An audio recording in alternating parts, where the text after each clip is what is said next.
Alors Mathis, tu vas pouvoir aider les autres à ranger la bibliothèque, la partie de la bibliothèque qui n'est pas rangée. Dans cette classe de CP, l'heure est au rangement. Ce soir, l'école fermera ses portes pour 2 mois de vacances.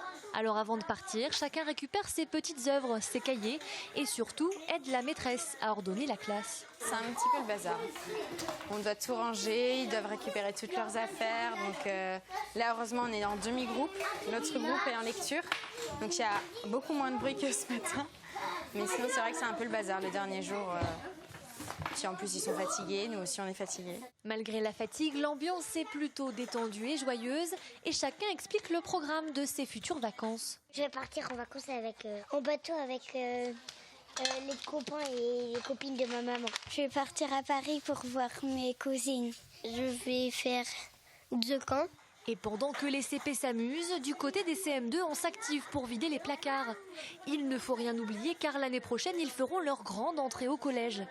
Pour certains, l'émotion de quitter cette école où ils ont grandi est palpable. Pour d'autres, c'est plutôt un soulagement. Non, je suis plutôt pressée d'aller au collège. C'est bien parce qu'en 6e, on va découvrir de nouvelles choses. Le sel, ça sera mieux qu'à la cantine.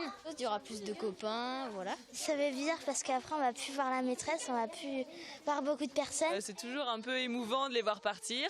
J'ai certains élèves que j'avais déjà l'année dernière, donc ça fait 2 ans.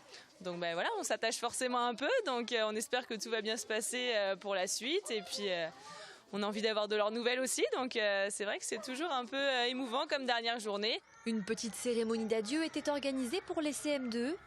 Et avant de penser à la rentrée, place aux vacances. Pendant 2 mois, l'école sera plongée dans le silence avant de voir revenir ses élèves et leurs cartables le 4 septembre prochain.